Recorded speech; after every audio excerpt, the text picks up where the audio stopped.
Coming to you live from my apartment, it's Rob Has a Podcast, and now here's a guy who never opts for the early checkout, whether it's the BB Can Grand or any hotel. I am Rob Cesternino here to talk about Big Brother Canada 4 and Week 4, and we have a great show for you because we are very lucky to have one of the great friends of Rob Has a Podcast here, the amazing winner of Big Brother, not Big Brother Canada, Big Brother US 15. Here is Andy Herron. Andy, how are you? Hi, I'm wonderful. Thank you so much for having me, Rob.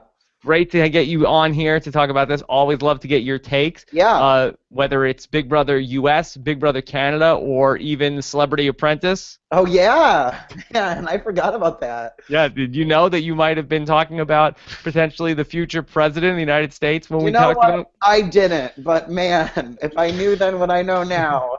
Yep. And then also with us to talk about everything that's going on in Big Brother Canada and the week in the live feeds, the great Taryn Armstrong. Taryn, how are you? I'm good. You know, Jordan, I know he's on my side, but I'm glad I'm here talking to you and not him. Yeah. All right. Well, I want to be on the podcast and not Jordan. All right, well, we've got a lot to talk about after it's but another exciting week in the house. We had the three-headed monster really potentially having even two of the heads cut off. Only one ends up cut off for now after the fake, quote-unquote, double eviction, which is really kind of a half-fake double eviction. Either Kelsey or Levita will come back into the house on Thursday, plus somebody else will go home in another 90-minute episode again. So Big Brother Canada is going to Big Brother Canada, and more craziness on the way, and we'll talk about it all here today. All right. First, Andy, how are you doing? I'm great. Yeah, no complaints. I'm liking the season a lot of Big Brother Canada. I think that it is quite good so far. I am too. I'm really enjoying it. I think it's been very fun. I think there's a lot of intrigue going on coming out of the Joel HOH week, which I think that there were some interesting decisions along the way there, and certainly a lot of interesting decisions during the double eviction. Okay, we're going to talk about it all. Then we're going to get into talking about the spoilers, the next HOH, what's going on, what's coming up for Sunday, and whether or exactly what's going to happen in the next 6 days or so until we get to the next eviction on Big Brother Canada 4. We're going to take your questions as well. Scott St. Pierre is monitoring Twitter, hashtag RHAP, and then also on our YouTube channel at robisawebsite.com/YouTube. All right. Andy, just tell me, big picture, did you like the episode, the 90-minute episode of the fake, quote-unquote, double eviction? You know what? I did. I thought it was quite entertaining. I really, really liked how up until the last minute, Maddie didn't really know what she was going to do after she won that second HOH. I thought it was a lot of fun.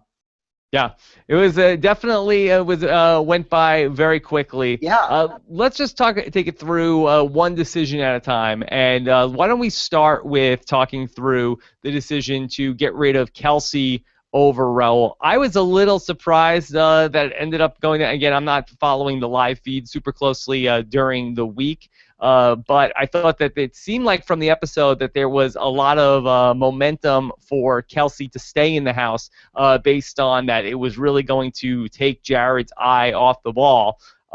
Andy, were you surprised that it was Kelsey that left? No, not really. I feel like there were a lot of factors that went into her eviction, I feel like. Number one, she was partnered with Jared, and I guess there is an argument to make that, okay, if you keep her, she keeps Jared distracted, but still, I don't know how many people really bought that. But also, I really do kind of agree with what Cassandra was saying when she was saying, like, girls just, like, looked at Kelsey and, like, were jealous of her and didn't like her, and it's just, like, if you can't get over that, or you know what I'm saying, like, if a girl gets in her mind that she doesn't like you like that, it's hard to get over, and I feel like Kelsey was kind of experiencing that with some of the girls. And then also Mitch wanted to keep Raul, and I feel like Mitch has been getting what Mitch wants. And so I was like, okay, I feel like, I don't know, I saw a lot of signs pointing to Kelsey going.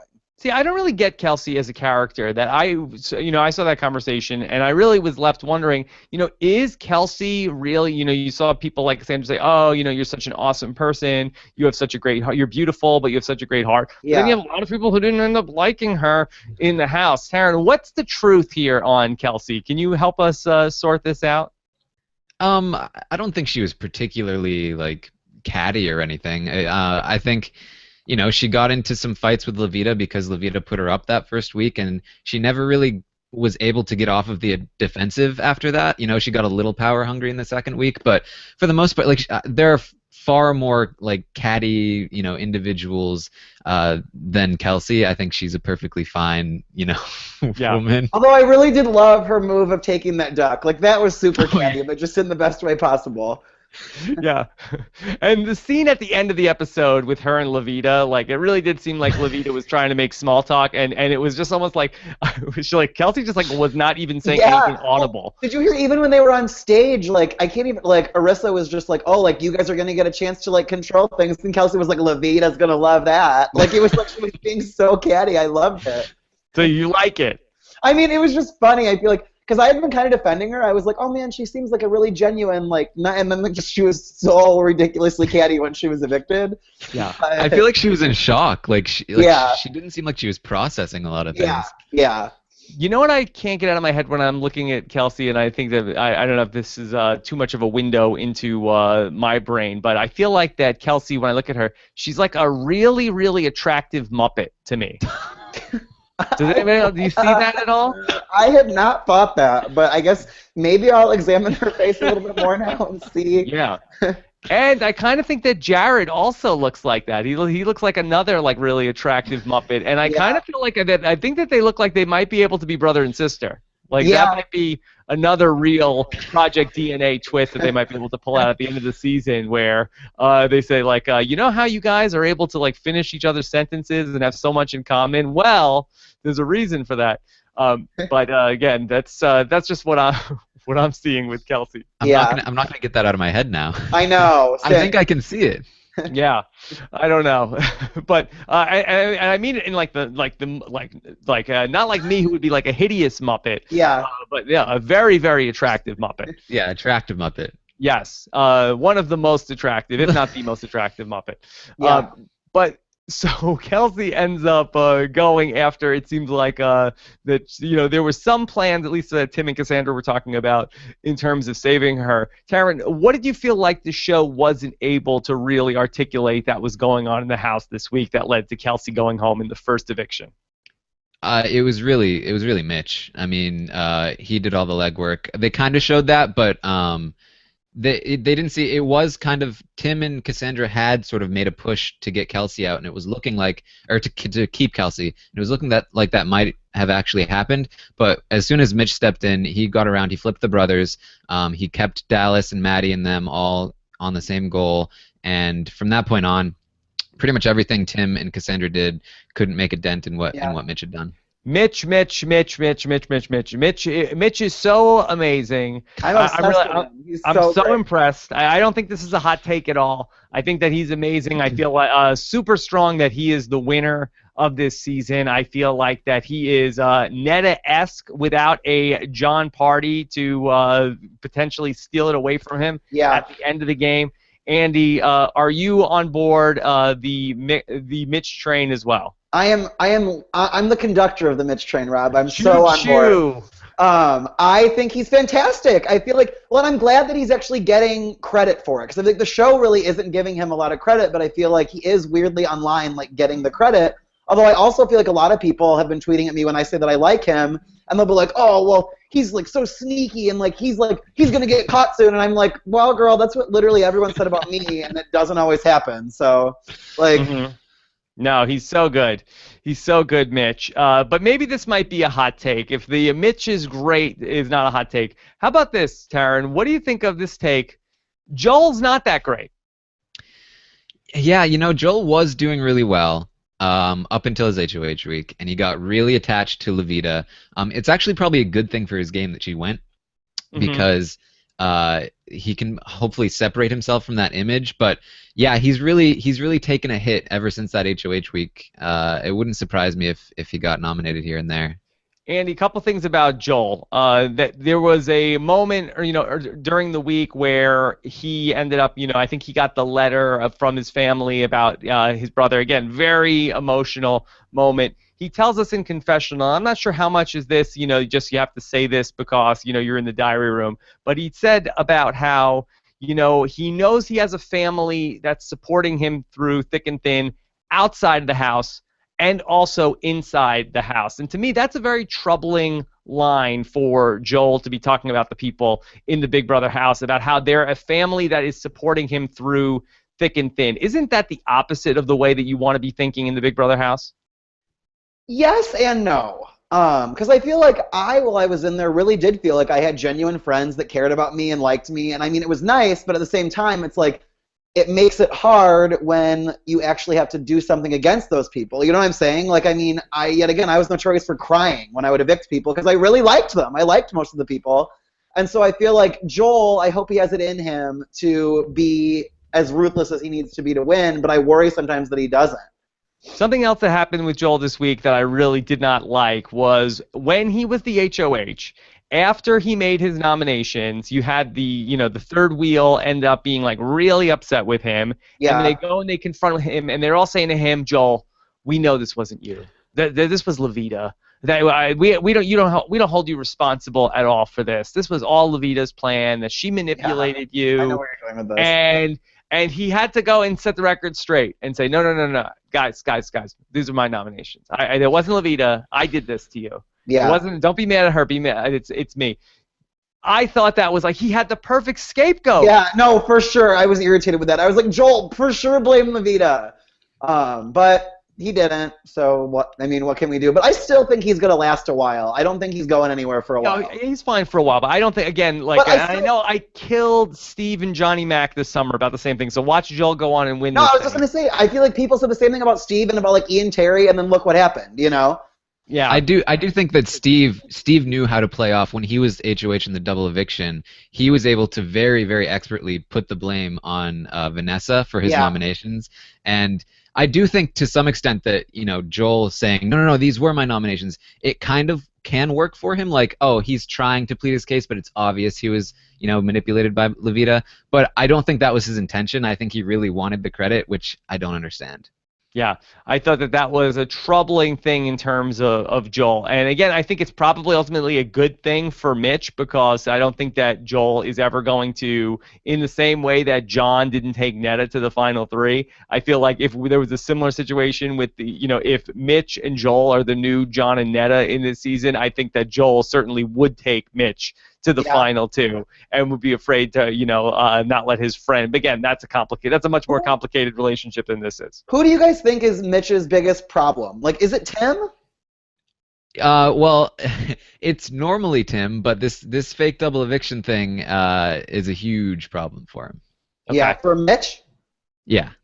All right. Well, we will talk through that. Or is that getting into spoilers, or you feel like you could talk about that here? I mean, I like from the feeds before the eviction, even then, like, he was playing both sides. The fact that these two are going to be in a room together for a week with no consequences for spilling their entire games, like, it would be a miracle if Mitch did not get caught for what he's doing right now. Okay, well, that's a great point. We had back in Big Brother Canada 3 where we had, I think, what was it, the first 4 or 5 people out of the house, and they were basically like all living together, and they were sharing notes, and you had, Neha was really telling everything, and whoever came back into the house, whether it was going to be Neha or Cindy with an S or whatever one of these first few people that were out, they all exchanged notes about what was going on.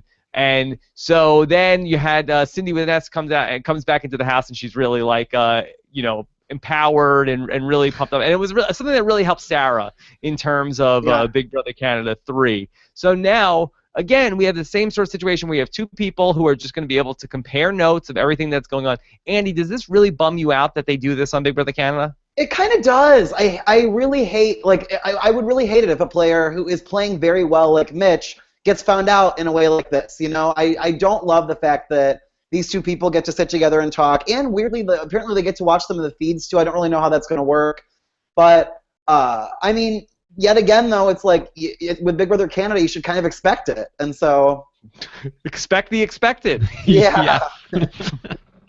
I mean, what is the upside here, rather than you have to build 2 sets if you're going to sequester them into separate places? Like, why do we necessarily will there be so much drama that comes out of seeing Kelsey and Levita in that room together all week, Tara? Why are we going through this trouble? I think it's just because they pulled this twist from international versions and they didn't really tweak it much for Mm-hmm. the game, the way the game is played now. Yeah. I mean, if this does end up being a big problem for Mitch, I mean, and Mitch ends up going out of the house because of this, I mean, seriously, was this worth it? Isn't this, if you come into a Big Brother season, Big Brother Canada 5, and again, I don't know how many people from going to be a Big Brother Canada 5 are watching this show. But if you're coming into Big Brother Canada 5, like, doesn't it maybe you don't want to be double dealing this early in the house because Yeah. somebody in the first month is going to be locked up with somebody else in the house, and they're going to be comparing notes before they come back into the game. Mitch could seriously also just go to one of them. You know what I'm saying? If one of them calls him out, he could be like, well, yeah, I was telling that other person what they wanted to hear, but I'm with you, you know? Mm-hmm. So for Mitch, who is it better for him to come back into the house? Is it Levita, Taryn? It's hard to tell, especially without getting into the feeds. I think I would probably say Levita just because he does kind of want to take Kelsey's place in the third wheel, and so if she comes back, that kind of ruins his positioning as well as could potentially out his position in the game. So I think Levita is probably the better choice. Yeah. Would you say it's fair to say, Andy, that Levita would also be less apt to be able to act effectively on whatever actionable information she might have? Yeah, Is that a yeah. nice way to say that? Yeah. Mhm. Yeah. Like I do feel like there's a thing also like where you come back in like the Cindy with an S where it's like they come back into the house like I'm back bitches, and then really just come out like guns blazing, like take one big like take somebody out like 1 week, and then they go right back out of the house. Yeah. But they come back in like I'm ready to play now. You think you thought you could get rid of me? Yeah, it's a good thing we don't know anyone that happened to. But it doesn't that 100% seem like that would be Levita? Yeah. What a run for Levita that would be to have disastrous HOH 1, then go up on the block, and then somehow be saved. Then have disastrous HOH number 2. Then have a week where she was not the HOH, but people kind of blame her for what happened. Then goes out in a double eviction, comes back in, and then really comes back in, like Scarface, and then go right back out after that. Yeah, I mean, it's been a fun run, to say the least. It was La Vida Loca. We said it all. Yeah. Yeah. All right, well, let's talk about the Maddie HOH. And again, it was a knockout game, and I do think that the Big Brother US does a superior job with this competition because at least they spice it up a little bit, Andy. This was a very vanilla version of this. Yeah, it was. I mean, well, what do you mean? How does Big Brother US spice it up? Like just they like okay, it's the it's the songs, movies, they do something wacky of like here's a poem of each thing. So they try to spice it up. This was I was always simultaneously happy and sad that I did not get to do this competition in my season because I was the outgoing HOH. Like I was very curious to see because I really do think my season, I wonder if anyone would have picked me. You know what I'm saying? Mm-hmm. Like it was one of those things where like it really shows you your position in the house. But then when you think about it, it's like maybe that's a bad thing because with Mitch last night, if people start talking about it, they're going to be like, why did no one pick him? You know? Yeah, I mean, well, it was such a great sign of what he was able to do, and nobody even says his name in the knockout game up until the end, and then he actually gets one question right, and then doesn't get the right question. So I felt like it was a really perfect throw. If it was, Taryn, do you feel like that was a throw? Sure a throw, right? Yeah. Sorry, Yeah, and he's talked. I mean, he hasn't talked about it recently, but he definitely talked about it the first week that the feeds were up. He talked with Joel about how he was throwing competitions, and we know that he gave it to Joel last week. So it wouldn't surprise me at all if he threw this one too. But also, keep going. Just to go back to the HOH where you had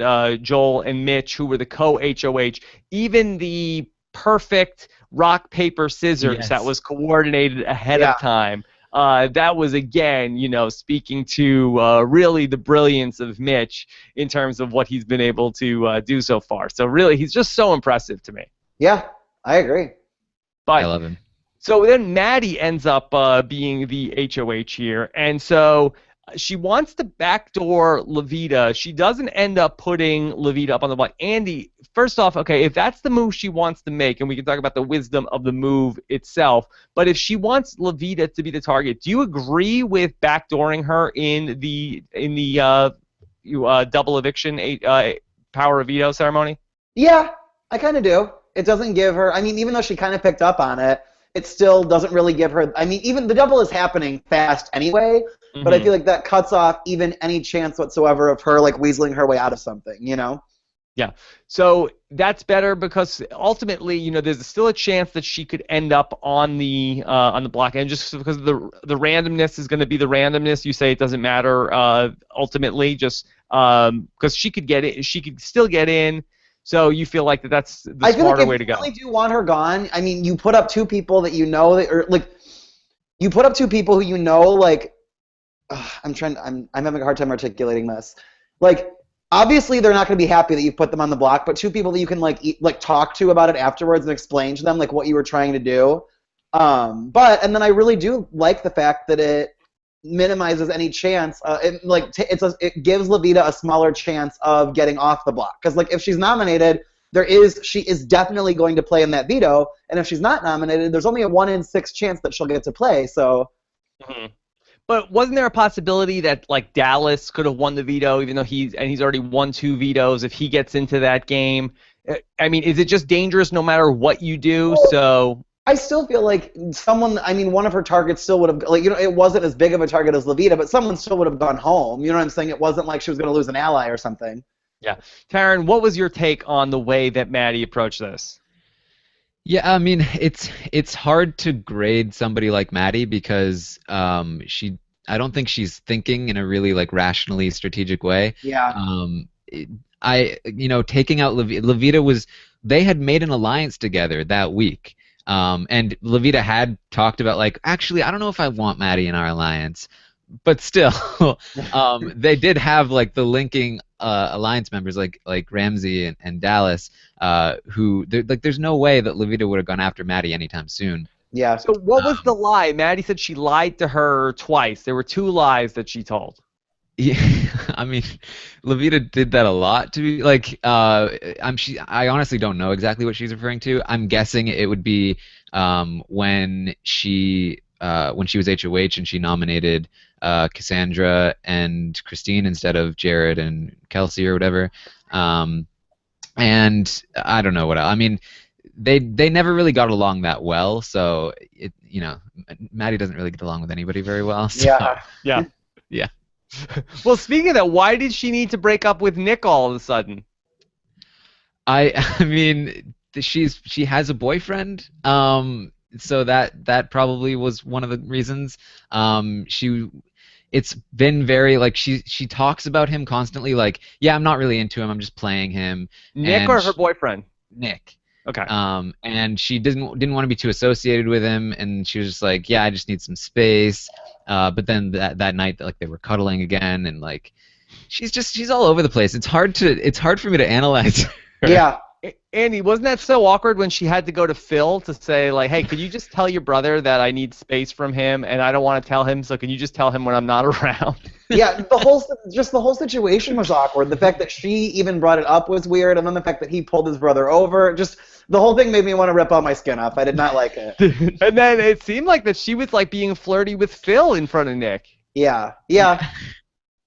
I mean, she's a mess, for sure. I think we can all agree on that. Yeah, and then she promised to cuddle with Ramsey that night, or it was either that night or the night after, and then she cuddled with Nick, and it was like what are you doing? Yeah. I don't know. Well, just going back to what is Maddie doing, so then she puts up somebody that her alliance did not want her to put up, and you saw Dallas like visibly upset and annoyed about this nomination, and who's ultimately gonna go home. And so that Taryn, how bad is this for Maddie to have done, basically gone rogue here? It's pretty bad. I mean, at this point, it's practically a Big Brother Canada tradition, right? We saw this with Brittany last season, where she takes out Willow, who was basically in her alliance with Sarah, and with this one, we saw like Ramsey was visibly upset in the voting booth, and in the tire room voting booth, and Dallas was very, very angry with this. Like, this totally ruins Dallas's game. It totally messes their entire lines up.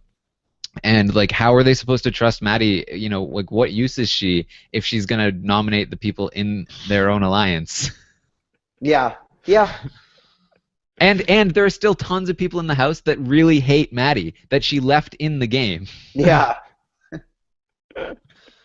Yeah, it's a wild season, Andy. I mean, do you think that this is really the right recipe for Big Brother Canada or Big Brother US, where you have just like just only a couple people who really know what they're doing, and then everybody else just be like really like loose cannons? Yeah, I mean, I feel like that's every season, basically. I mean, I was talking, I can't even remember who, it was one of the casting people, and I was like, honestly, I feel like you cast like 5 to 6 people who can win, and then you throw in like 10 who you know are never going to win, and they were like, yeah, duh, that's exactly how it works.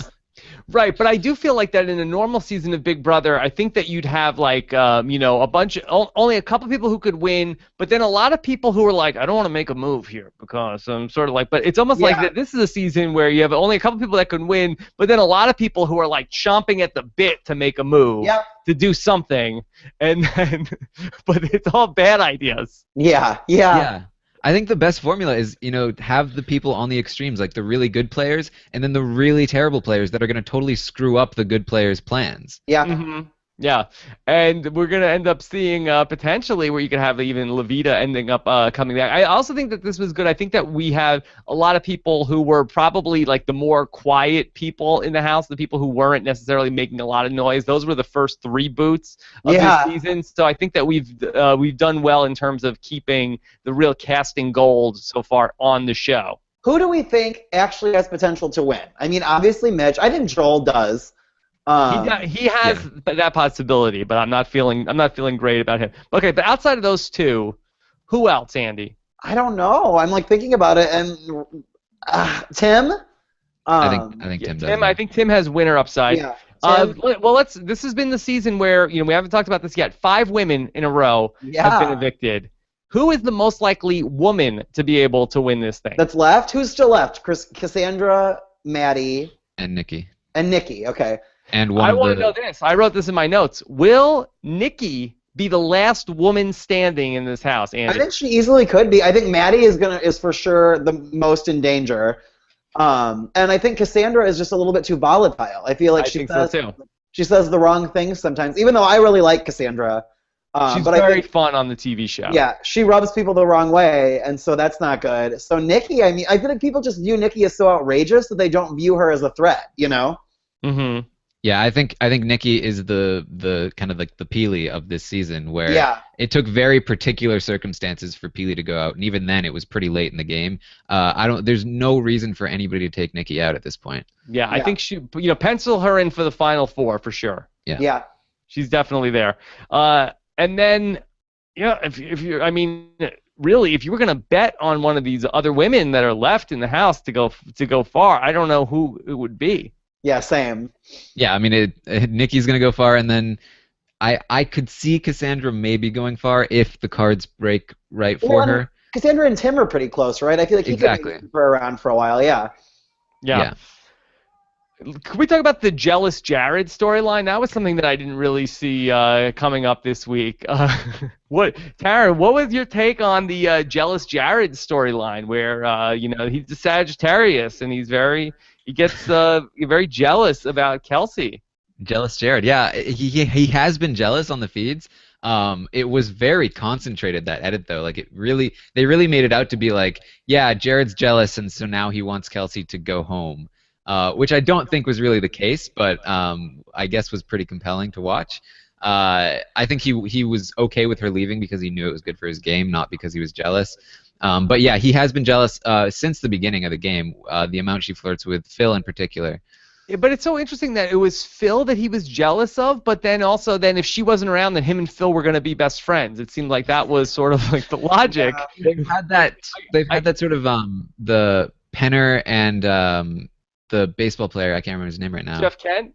Yeah, they've had that sort of relationship where it's like they're so like scared of each other, like who's going to strike first kind of thing. So they constantly are trying to make peace, but very skeptical of one another. So that's sort of been their relationship.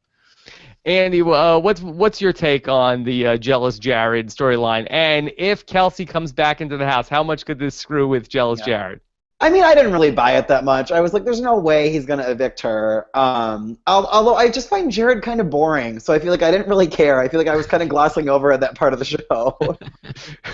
Well, I just love that he branded himself, I guess. Yeah. Just jealous Jared.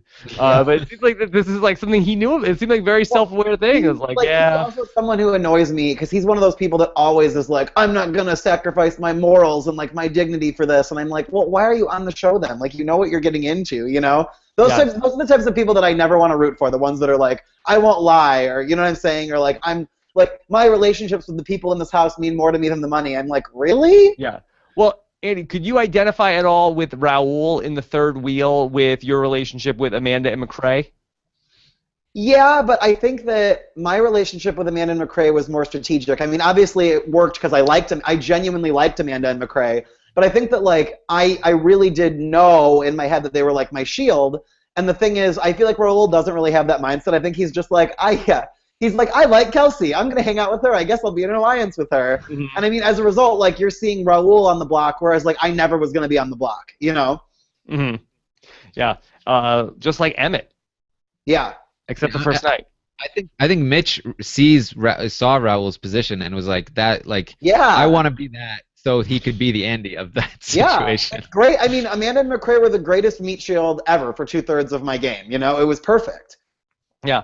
Now, just going back to Mitch for a second here. Now, correct me if I'm wrong. That Mitch is literally wearing one of Netta's shirts in the house, correct? Right? Yeah. And nobody is putting the two and two together of like, oh wait, he is the Netta of this season. Yeah. No. Nobody's done that yet. No. Hey, it's really ballsy of him. Really, right? It really is. I'm telling you, like, I genuinely kind of think that you rarely see like well-adjusted, like, smart gay guys on these shows because, like, I think every time they're gonna do well. Like, it's, you know what I'm saying? Like, I feel like you get Raul's who like are gonna be entertaining, but they're never gonna win. They're gonna go out like earlier in the middle. Whereas if you put in like a Mitch who is someone who is gay and like gets it, it's just like I think he's a huge threat, and I feel like you rarely see it because I think every time that guy is gonna do really well. It's interesting. I'm gonna put that into my winner picking strategy. It's like a Todd from Survivor. You know what I'm saying? I feel like he falls into that camp too. He was like so well adjusted and normal and smart, and like I feel like everyone likes that person and wants to keep them around. But then there's more to them than that. You know what I'm saying? Like they're thinking the whole time and actually strategizing, and I think that they're like very threatening. Hey, Gary was one key away from winning. Like I mean, Gary. It might. We might have to open up the criteria for Big Brother Canada. Yeah, although if Gary had won, it would have been a travesty. Like, come on, let's be real. Gary should never have won over Jillian, and Peter and Alec make me so irritated when they say that he should have. We all know that the Big Brother God stepped in and prevented that travesty from happening. Seriously, it would have been a travesty. Yeah. Okay. Let's talk a little bit about Tim and what he's doing. Andy, what's been your take on Tim? Do you feel like that he's been entertaining, but do you feel like his antics are going to catch up to him eventually? Oh my God. I think Tim is super entertaining to watch. If I was in the house with Tim, I would want him out so bad. I feel like he would make me so nervous. Like just the fact that like you don't really know. You can tell that he's a thinker and that he's smart, but you don't really know what he's going to do. I would want him out so bad. That's what Emmett was saying on the sideshow. He was really like, 100% that guy has to go. He's the he's the most dangerous person in the house. He would just, like I said, he would make me nervous. I feel like I get like Judd vibes from him, and Judd made me incredibly nervous, you know? Why? Because Judd was such a jokester? Well, just like, Judd was a jokester, but you could tell that Judd, like, and I think that we definitely did give Judd more credit than he should have gotten. I think that Judd was not the, like, master schemer that we thought he was. But still, like, everyone liked him. He was a jokester, and he was unpredictable. You never really knew kind of what he was going to do or how he was going to feel, and it made me really nervous. Yeah. Taryn, what's been your take on everything with Tim before we get into the double eviction? Why it did seem like he was pushing really hard on the Kelsey thing. Is it ultimately because that he just read the votes and he knew he didn't have them? That's why he backed down.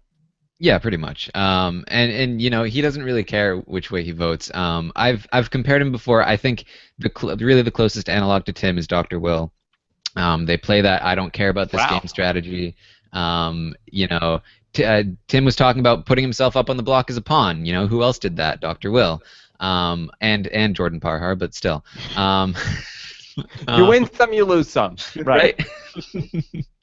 And he's seen as outside of the game. Nobody like. It's hard to picture him as another player because he does all of these crazy things that nobody expects him to do, and that sort of it takes away the target. You know, it makes people think, you know, I have all these other people who are doing the same thing I am. They're more dangerous to me than this guy who's like out in La La Land.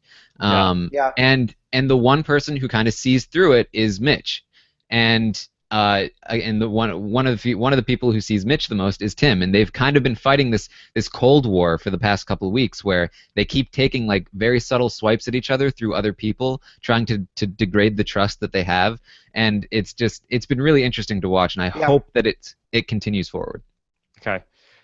One other thing that I want to just talk about quickly, I really did like the veto competition from the proper week, not so much the one from the double eviction. I felt like it was getting a little boring, and I really felt like Rissa needs to be doing a little bit more narrating of what's going on there. We're sort of just like watching like nothing happening or nobody talking for a couple minutes on the screen. But in terms of the veto competition from the week, I did like the poker game.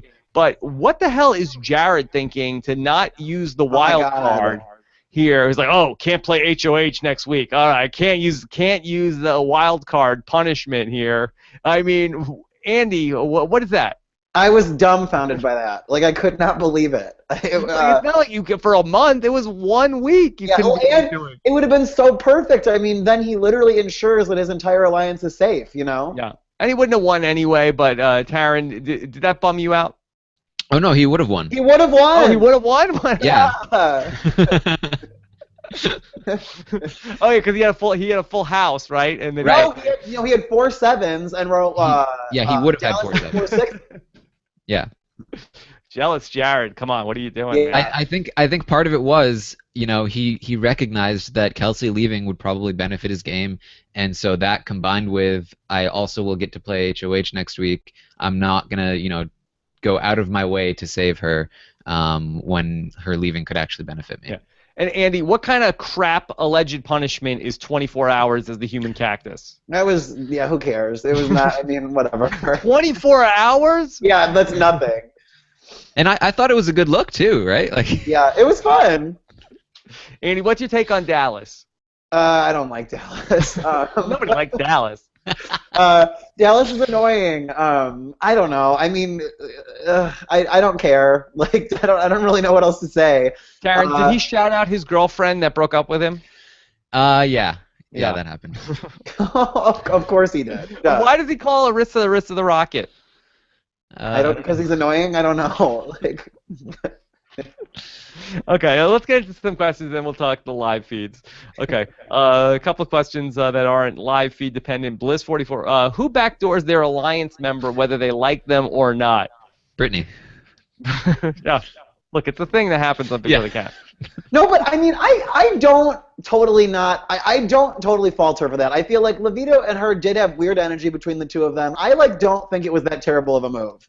Yeah, like I said, Levita had said, like, actually, I don't know if I want Maddie in our alliance. So she wasn't really, like, in her alliance, but I don't think Levita would have put her up anytime. Well, and I feel like when someone weirds you out like that, I do understand getting rid of them. Like, yet again, going back to Judd, me and Amanda and McCrae and Judd were, like, the tightest alliance my season for the first half of the season, and then Judd started acting weird, and we took him out in a double. Like, we did exactly that, you know? Yeah, I think getting rid of Levita wasn't like her worst move. I think her worst move, was not having her alliance on board with it. Yeah. Because they need to be on board if you're gonna make. I agree with that. Yeah. Okay. Crystal R says, "Is Maddie the worst HOH in Big Brother Canada history? She targeted an ally who wasn't after her, kept an enemy who will 100% go after her side, and lost a number for her side." By the way, Andy is my favorite, best rat floater ever. How about that, Andy? Oh, wow. Thank you. I can't imagine that she's the worst HOH in Big Brother. No, I mean, like, I'm even just thinking of, like, Zach's last season when he got rid of his number one ally. That's terrible. At least she got rid of somebody that was kind of maybe, not really on her page. Yeah. Yeah, there were multiple HOHs from last season that I think that were just shit. They were awful. Yeah. All right, Mike Bloom, the great Mike Bloom says, looking at how that 90-minute episode was paced, should the U.S. format do that for double evictions? Boy, I think that you really do upset the apple cart here with the CBS lineup with doing that. That CBS typically follows Big Brother, unless, I know they used to have like a blocks of like Big Bang Theory and then like another half-hour comedy, and then Big Brother Thursdays at 9. I think they have a lot of like hour-long dramas that follow Big Brother. So I think that 90-minute for the eviction show is too much, Andy, right? Yeah. Well, and it's hard because this one they got to edit it. Like it doesn't air live, right? Big Brother USA airs live, and so it's hard for. I think it would be boring if Big Brother USA did a 90-minute double eviction. It would just be a bunch of people like yelling at each other, and you wouldn't really understand what was going on. You know what I'm saying? Like, if anything, the episode after a double should be longer so they can like describe to everyone what accurately happened. Yeah, I think it's fine. We like to. I do too. In Big Brother US, if there's anything we need to be fixing, it's not the double evictions. Yeah, I agree. Those are very good. Okay, this is from Alec H, who says, how long do you think it will be before all the women are evicted? Do you guys want to? I think Nikki's going to stick around for a while, and probably Cassandra. Yeah, I think that we'll get to the point where even if a couple more women go, first off, one of these women is coming back in, so it's not it's not as bad as it seems right now. And then I think that they'll be like, we'll get down to the final 6, and there'll be like 2 women there out of the 6 or something like that. These things tend to correct themselves. Mm-hmm. I think that also, I want to say maybe it was Survivor San Juan del Sur was like this, where we saw a lot of women go out early, and then it was like, oh, there's only like 4 women left in the game, and then they all like end up like 4 out of the final 5 are all women, and then it's like everybody going on the jury for a while. So there'll be a run where like 6 guys will go out in a row. So these things will correct themselves by the end. I'll be very surprised if it's like 5 bros in the final 5. Yeah. Okay. Let's take another question here. This is from Devin Grove. All right, let's be real here. Can we talk about how Dallas is basically a badass? 2 POVs.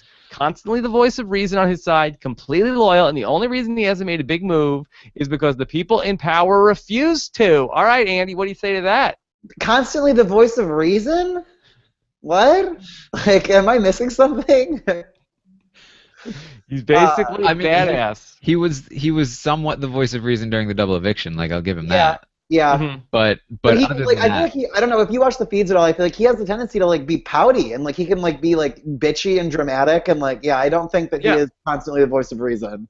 Andy, what about when he said to Jared this week? He's like, hey, just so you know, like I'm coming for you, you're coming for me. Let's just say what Dallas is playing very wildly and flamboyantly, like I mean in a way like he's playing very showy. But as a result, he's not going to last very long, I don't think. It was like such a weird move. First off, I feel like that's like the worst thing you could do in Big Brother. Yes. It's just like publicly out, like just so you know, I'm coming for you. Yeah. You're with me or you're against me. Yeah, and then he did the move. Like then there was like nothing else to say, and it was really awkward. And then he just had to like walk out of the room, but nobody really like followed him. Yeah, it was sort of like Jerry Maguire, like who's coming with me? Oh, okay, I'm just gonna leave by myself now and go sit in another room while you guys all talk about me now. Oh yeah, you never tell anyone that you're going after them. It's Big Brother 101. Oh, well, he's still there, and so is Jealous Jared. So we'll see. All right, Edward Morris. Who has a better chance to succeed if they come back? Okay, Taryn, do we know the mechanics of how either Kelsey or Levita is going to come back? Is it going to be a competition? It doesn't seem like it's going to be a vote. We don't know yet. I did see before the fake double eviction happened, when we were still kind of getting the details or getting hints about what it would be. There was like a question saying, who would you want back of the 2 that leave, which kind of insinuates that it might be a vote, but they didn't say anything. I feel like if it was, we would have been voting by now. So I'm not sure. It could be a competition, I guess. I guess that's something they haven't done yet, so they might be like, well, maybe we'll do it last season. They did do it, yeah. That's how Cindy got back in. It was a comp. Yeah. Right. Something that they speculated was maybe they'll come back in the game as one player, like the Really? brothers. We're gonna have 4 people as 2 players? No, I don't think that'll happen. It's just speculation because we don't have anything else to go on. I mean, how many people are going to be on this show? We're going to go into the finale with like 15 people? I mean, really. I mean, from night 1, or what? I mean, we've lost 3 people and added 2 since this show has started. Something like that. Yeah. like we started the season with 14 people, and we have basically 13 people still in play in the contention. All right, but anyway, in terms of if there was a vote between Levita and Kelsey, Andy, how do you sense Canada would vote? I think Levita would get it, right? I think so. Yeah. She's been the underdog, but you have, Kelsey is, the girlfriend of Jealous Jared, potentially. But I feel like that's the reason why people wouldn't vote Kelsey Bick, and I don't think people want Kelsey, Jared, and Raul back together. Yeah. And I think the way they went out with like Kelsey, the way that she was kind of shell-shocked, it seemed like she wasn't really excited about what about the opportunity. The duck factor? I do think the duck factor might help Kelsey a little bit, but I don't know if it's enough. Like, is Levita seen as somebody who, we always talk about the underdog and the lovable underdog and the person you root for, but do you think that Levita has that, Taryn? I do. If you go on, there is a very, very vocal Levita fan base online. They're big fans of her. I want to hear from the vocal Levita fan base in the chat tonight. Well, I don't know if they're in the RHAP audience, but yeah, casuals. Yeah, it's people like underdogs, and they especially like underdogs that are a little bit crazy because that's entertaining. Yeah. Okay. Slay, Levita, slay. Yeah, right. Tara, could you talk about Maddie's duck? What does Maddie do with this duck? Was it her possession that she brought into the house, or she just found it in the Big Brother house and she likes it? I'm pretty sure it was just there, and she she hates everything and everyone in the house except for the duck.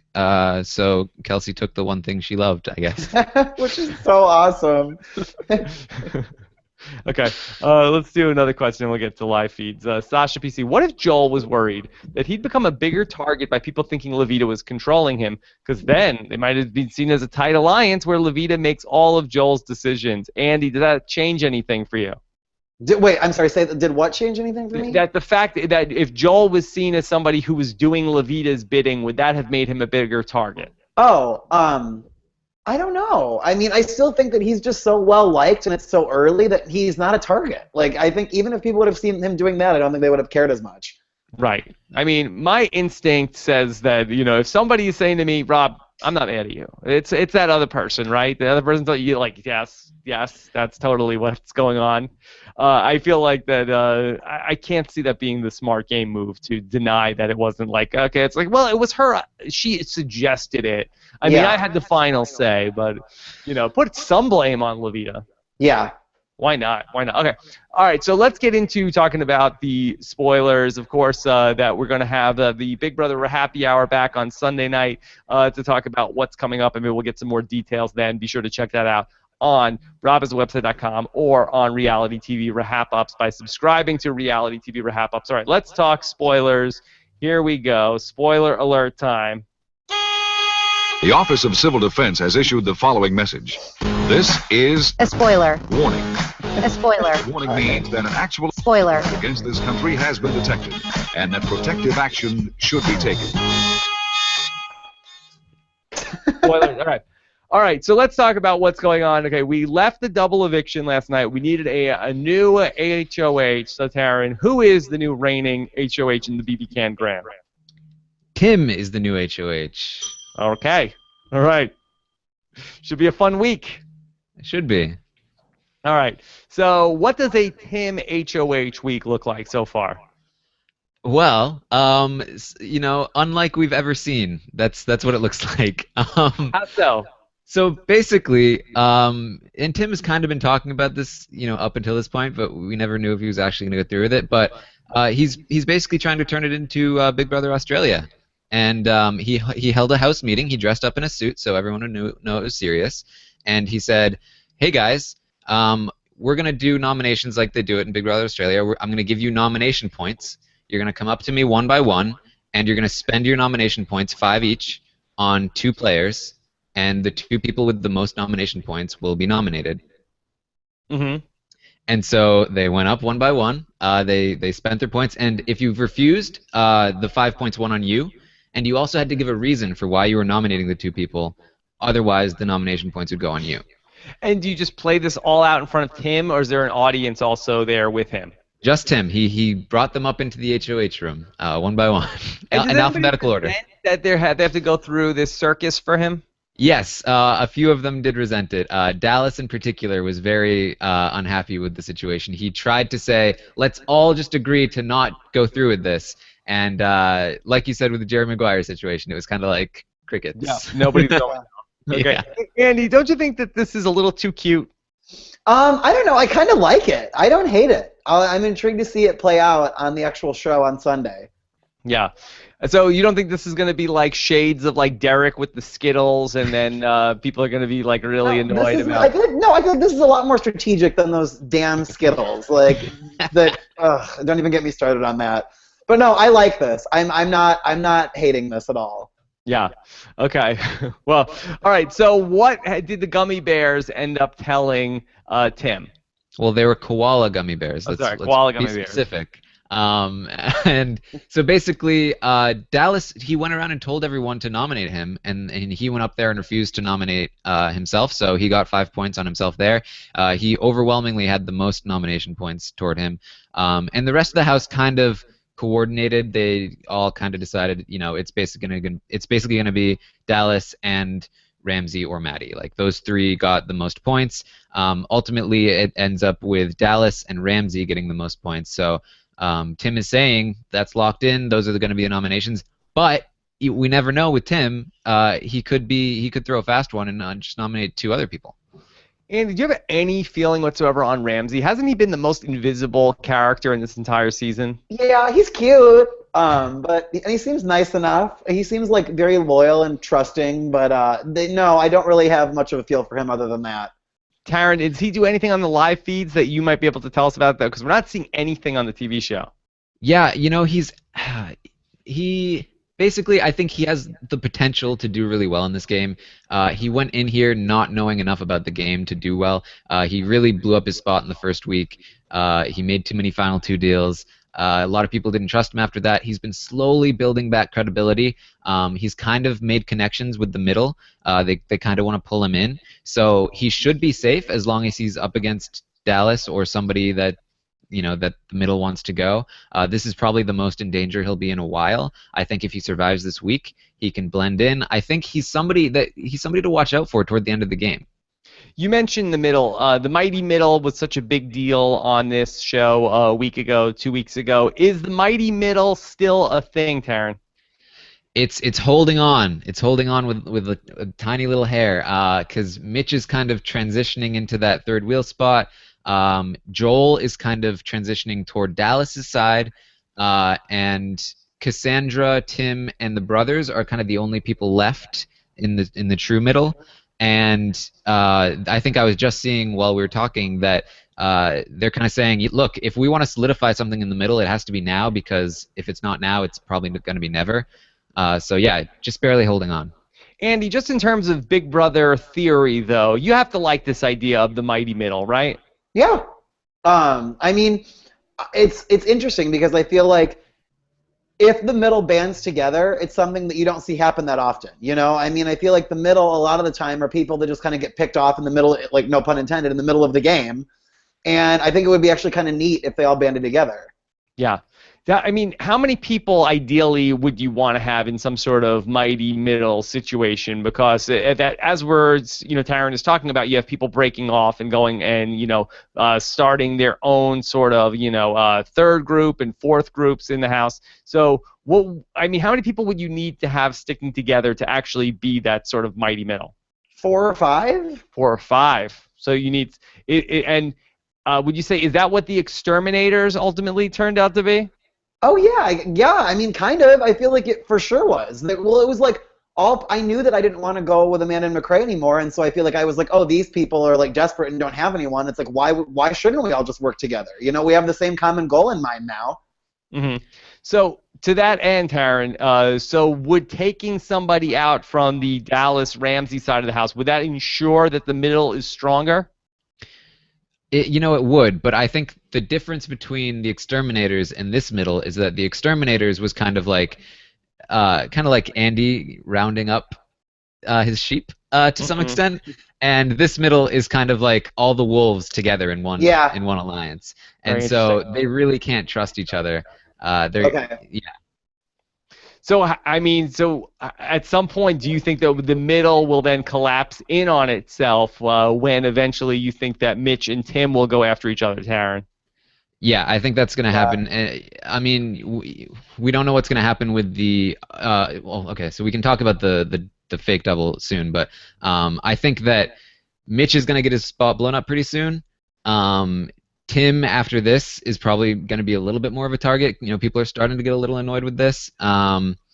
And Joel is again, Cassandra was noticing that Joel is gravitating toward Dallas. She's not sure she really trusts him anymore. So they're all kind of drifting apart, and I think that soon we're going to see a reformation of the house. What happens? Where are the brothers in all of this? Like, are they good for a while? I feel like no one really talks about taking them out. They're always like on the list. Like it's always like, should we nominate the brothers? But then they don't. We could, but nah, probably not. And that's basically how it goes. They're doing pretty well. Like they probably have they have a good relationship with Mitch. They have a good relationship with Ramsey, which is kind of on the down low, which is very good for them. They have good relationships with everybody, really, except for Maddie, I guess. Yeah. Andy, do you think that they will split up the brothers at some point?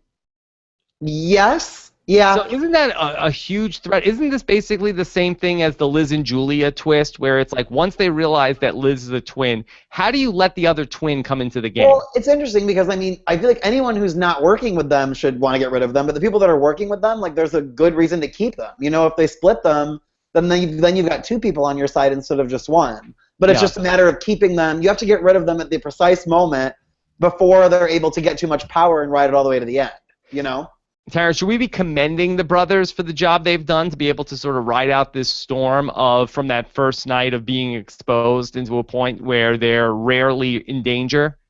I do think Phil in particular is doing pretty well, but there is something interesting that happened this past week where basically there was a lot of controversy because Dallas and Nikki were talking about like the brothers are going to get split up, and so production sat them down and said, listen, guys, the brothers are not going to get split up.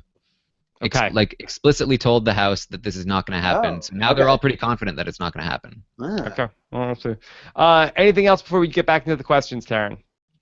Well, I should mention that the feeds have been on Levita and Kelsey, and pretty much right away they were talking about.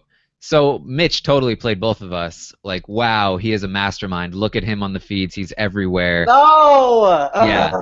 It's basically like the ideal reaction you want out of somebody when they're in the jury, where they immediately recognize that they got played, and they still really love Mitch, and they would gladly vote for him, but they're now like, we can't trust him. And going back into the game, they've talked about like we need to probably get Mitch out. They've also talked about, well, maybe we need to try to talk to him and use him and like say we know what you're up to, and then try to use him in that way. But at the same time, they're saying, well, maybe we don't. Maybe we should keep in the players like Maddie and take out the players like Mitch. So I think it's going to go back and forth, and we're not going to really know just how badly screwed Mitch is until we see what happens. Yeah. Boy, this is why we can't have nice things on Big Brother Canada. Yeah, gonna keep doing dumb stuff like this. Okay, all right, let's keep going. Let's get back to the questions. This is from the 604 Macho Man proper. Whose game this year closely resembles that of a rat floater? Andy, Mitch, is it Mitch? Right? It has to be Mitch. Mitch. Yeah. Yes. And it's not close. No. Yeah. I feel like it like freaks me out almost how eerily similar like he's been playing to the way that I played. Even to the point where like no one was picking him. I feel like if he were to I always think of like my HOH week when I had to pick have-nots and everyone was just like, we'll volunteer. Like I bet for sure that would happen for him. Mm-hmm. Yeah.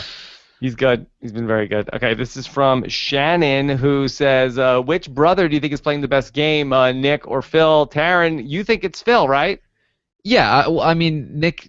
I mean, yeah, Phil's not doing, or Nick's not doing anything because Phil's telling him not to do anything. So you can't really compare them. Yeah. Have you had any thoughts about the brothers, Andy? I like the brothers. I think they're both cute. And I feel like it's making it sound like I'm basing my merit off of who I think is cute, which is not the case. But no, I think that I like their relationship. Who's the cuter brother? I think Nick is the cuter brother. Nick? Really? Yeah. Yes. Taryn, you say Phil. Yeah, I think Phil. Yeah. Okay. I think they're both quite handsome, though. Yeah. Okay, we'll see. This is from Edward Morris, who wants to know, if Levita comes back, is there any possibility besides her either winning HOH or getting evicted? What are those the only two outcomes, Taryn, that possibly happen this next week?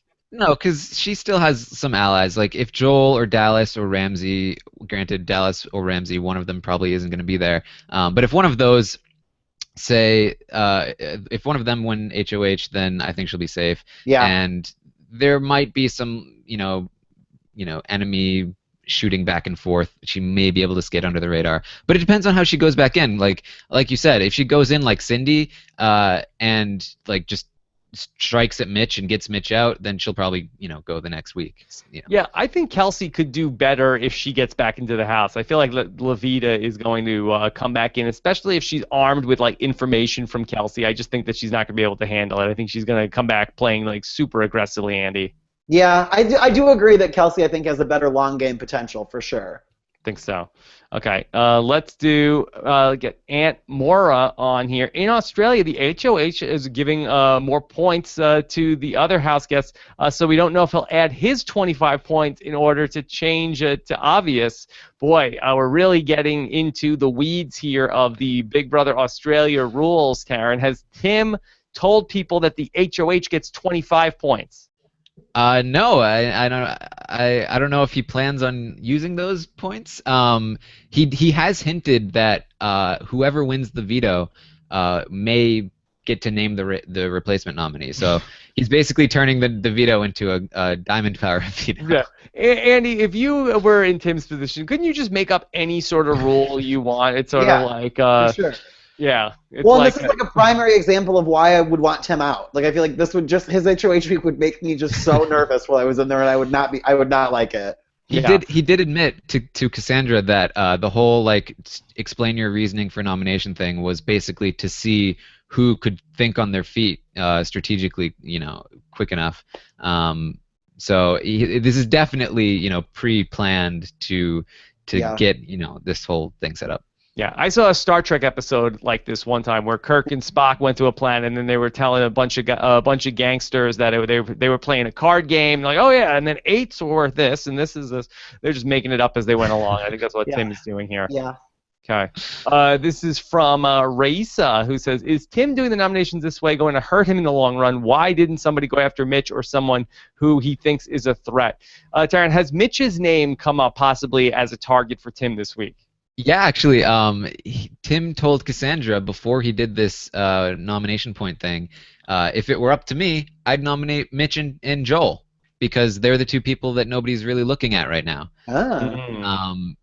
But apparently it's not up to him because he's letting it up to the house. I don't know if he really would have done that or if he was just saying that because he knew he wouldn't have to.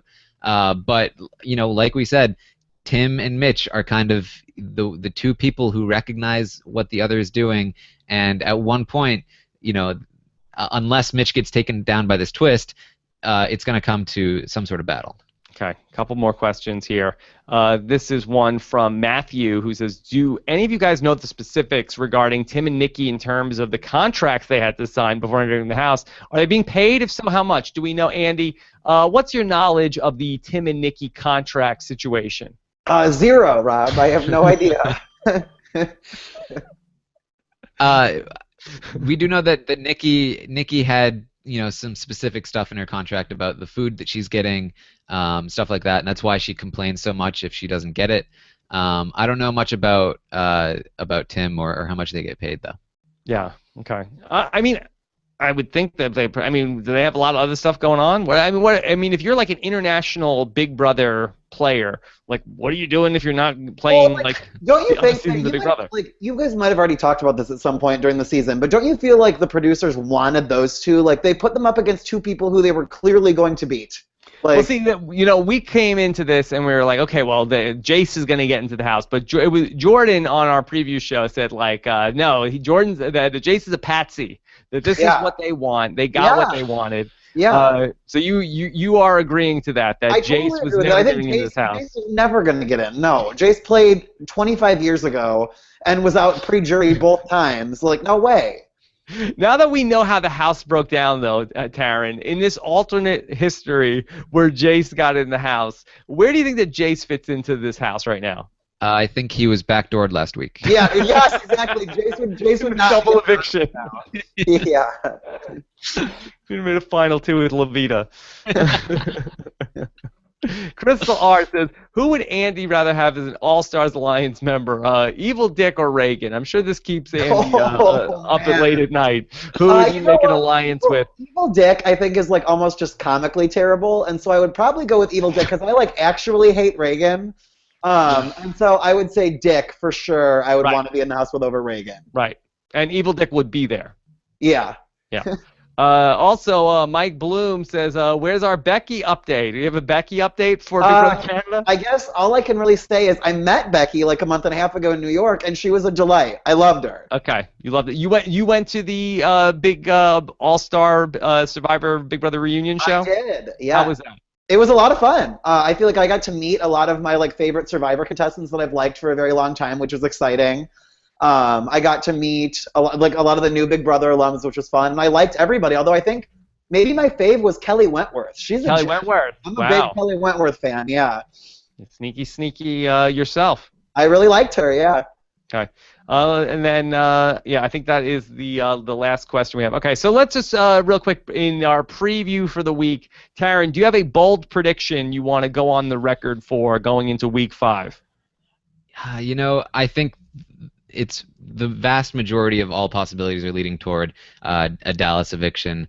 The craziest thing would be if Tim just went off the reservation and didn't do what the house wanted, or if Dallas wins and replaces himself with Jared and then the house flips.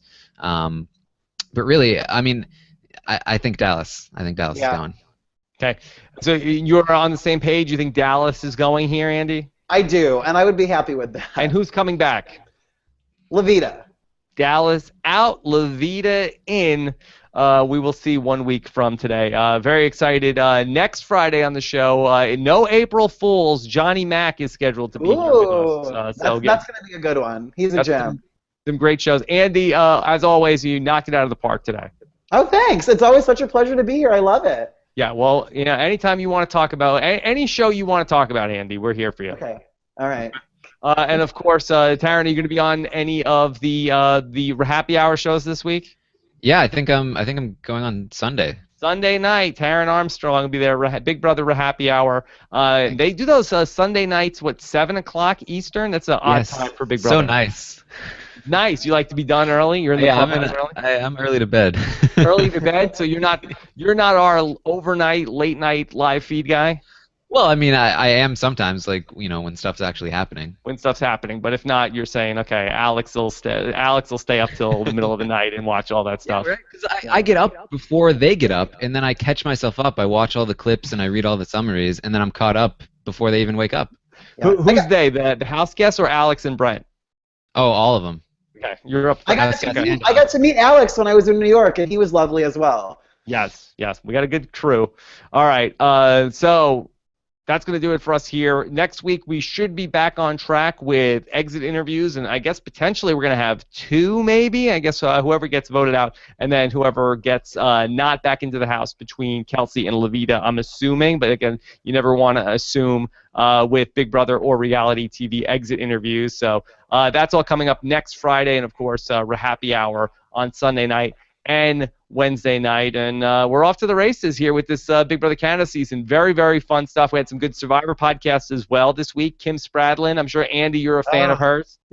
She's maybe my all-time fave. I love her so much. So yeah, good. that's very good. We're also going to have still this week. Stephen Fishback was not on the Know-It-Alls this week, but we're going to catch up with him. He's going to fill in for Josh Wigler on the Wiggle Room as they did a little bit of a wife swap with their shows here with me. So we'll hear from Stephen still before this next Survivor episode and much, much more.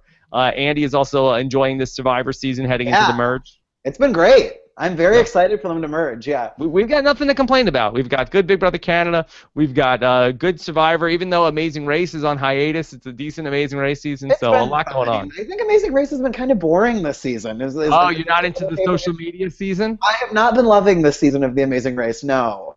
I can't complain. It's been fine. Yeah, I like it. But, I mean, I know Bernie from, Rooster Teeth, so that might be hindering my objectivism. Andy, which of these Amazing Race contestants will they put into the Big Brother house this summer? Oh, man. I don't know. I feel like CBS totally is into Tyler and Corey. Like, I wouldn't be shocked if, like, they put them on something else. Yeah, but do Tyler and Corey want to be locked up in the Big Brother house for 100 I don't know. days? I mean, I know that they're both Big Brother fans. Yeah. So I don't know. I don't know. We'll see. We'll see what happens. All right. So what the hashtag, Taryn? You're always on top of this. What do you got? Oh no, I'm on top of it when I'm in the chat. When you're in the chat room. All right. We'll ask the chat room. I know what it should be, but I kind of don't want to have it be on record even more so than being on this podcast. I do want to say the Jason Somerville voicemail podcast I really enjoyed as well. That was a really good one. Jason Somerville is really very very he's a great broadcaster himself. Jace BB Can backdoor. Okay, or Jealous Jared. Let's go Jealous Jared. That's funny. That really made me laugh.